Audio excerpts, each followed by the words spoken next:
This is Dolmany TV, ladies and gentlemen. Good afternoon and good evening, wherever you're tuning in from, and welcome back to another edition of Edmonton Oilers updates and news here on the channel today.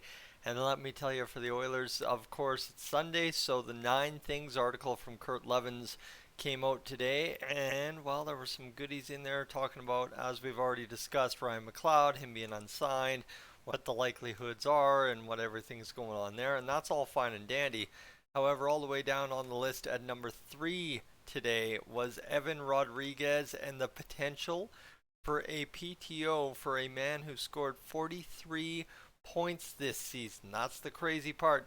We're talking about a guy who had a career year and having to come in on a PTO to try and make a team. Now, Kurt Levens kind of detailed things out in the 9 Things bulletin, just basically saying, okay, Evan Rodrigues, this is why he makes sense. But before we get to that, folks, if you're new to the channel, what I want you to do, or if you're returning to the channel and you've been away and you unsubscribed after my little absence there, that's completely fine, friends. That's completely fine. If you're new or returning, consider hitting that subscribe button. We are well on our way now back to 8,700 if we were ever even there. I'm not frankly sure we ever were, but it appears we are crushing our way up there again. So folks, I'd be greatly appreciated if you could be part of that journey. However, right now, let's get to it. Evan Rodrigues, I said career year. Well, that is because, and I'm going to just enlarge this, and I'm just going to hide behind a graphic like some kind of goof. I'm going to enlarge this and show you. He had 43 points, 19 goals, 24 assists, both career highs in his NHL career, by the way. Yeah, he's played Buffalo and Pittsburgh. That's it. And a guy who had 43 points, had 15 minutes and 50 seconds average time on ice. So for playing mid-tier minutes, he was more than a half-point per game player in the season. That's pretty stellar production, if you ask me, for a guy at 28 years old in Evan Rodrigues, who's going to be, if he comes to Oilers camp, coming in on a PTO. So, right, you can get that whole gist there. He's had 25, 29 points a couple of times before, but really hit his stride this season and really got the job done. So, now it's a question mark of, well, why are the Oilers thinking about inviting Evan Rodrigues to camp? Well, this is, of course, the answer Kurt Levens gave in his 9 Things bulletin there, where Ken Holland's history with PTOs and Ken Holland's philosophy on PTOs is unless you're going to make the team or unless you're more than likely to make the team, you're not coming in on a PTO. I'm not wasting space at camp, space on the ice at camp to just have a body there to push the guys I want to make it. That's not why you're there on a PTO under Ken Holland. So with that said, obviously for the Oilers, how useful would adding a 43-point player last year who's only 29? Here's the thing, right? For the Oilers, the past few years, the problem has been adding guys that had a decent year last year, but are down on production historically, and secondary to that, are now another year older going into this season and got to try and make it last one more year on a team that desperately needs something out of them.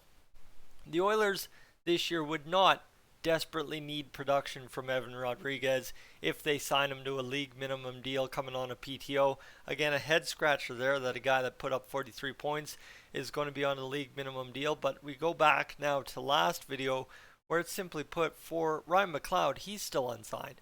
For the Oilers, they have very limited cap space to do anything with, to even make the cap space work to sign Ryan McLeod without having to trade guys away. But all of a sudden you talk about trading Warren Foegele and on top of Tyson Barrie potentially to free up a roster spot and cap space for a guy like Evan Rodrigues. And now, hold on, there you go. There it makes sense, my friends. That's very quick into how the Oilers could make this work. However, again, right, is your guess is as good as mine. I am no by any means a cap expert, and for the Oilers, they are in a world of hurt right now trying to make it work with the LTIR, with everything. And honestly too, they could just go out and acquire an LTIR player. I keep going back to that Ben Bishop line, but quite simply, that is something the Oilers could do should they choose to need or want to do that, quite simply, right? So for the Oilers, you could do that, or you could do several other things as well. And I mean, Evan Rodrigues is one of those several other things where you move him in, you might move somebody else out, you might throw somebody on waivers if you're more confident, right? Again, like I said, you might throw Derek Ryan down in the minors to start the season because you've got a more complete roster, and Derek Ryan doesn't fit. I don't know why. I mean, he's been serviceable, but not the greatest by any means. So a guy that could be victim to the cap space hit, being that he's 1.25 as opposed to a league minimum player coming in on a PTO who had a much more effective and offensive season. So there's obviously perks and benefits to having Evan Rodrigues on a PTO and secondarily be there to make the team. And that's the exciting part here for the Oilers is we're now talking about building a Stanley Cup winner. It's not a Stanley Cup contender. That's what we were last year. We were one of the final four teams standing. That's a Stanley Cup contender in my eyes. Now, the question is about winning it, and that's what the Oilers are trying to do here. And obviously now in September, you start seeing the final puzzle pieces be assembled. We're out of the dog days of summer where the news is slow and there's nothing, because people are now asking questions, and when questions get asked, answers start coming out. So that's the fun part for us Oilers fans. But Evan Rodrigues too, right? If there's anything I can tell you, I'll go to the advanced stats quickly, see if there's anything really of substance there. He was almost a 60% Corsi 4 player this season. That's unreal. His offensive zone starts with 55.8, the second highest of his, third highest of his career, sorry.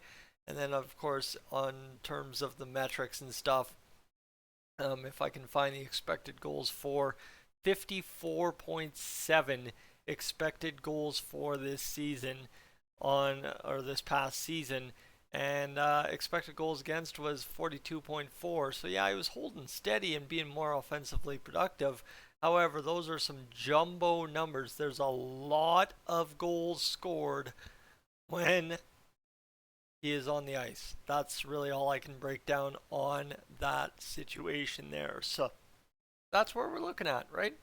Is for the Oilers, it's one of those situations where it is a useful add if they can add Evan Rodrigues at 19 goals, 24 assists, and just be a depth piece for them. But again, he's also a center right-hand shot, so you're looking straight up the only guy he can replace, and the only place he can really play is either third or fourth line and replace Derek Ryan. So there's merit to it, but there's also how do we make this work? And reality is a thing as well when you're talking about building a winner.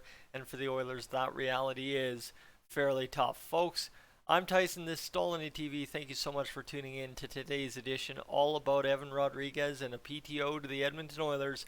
I will catch you in the next one.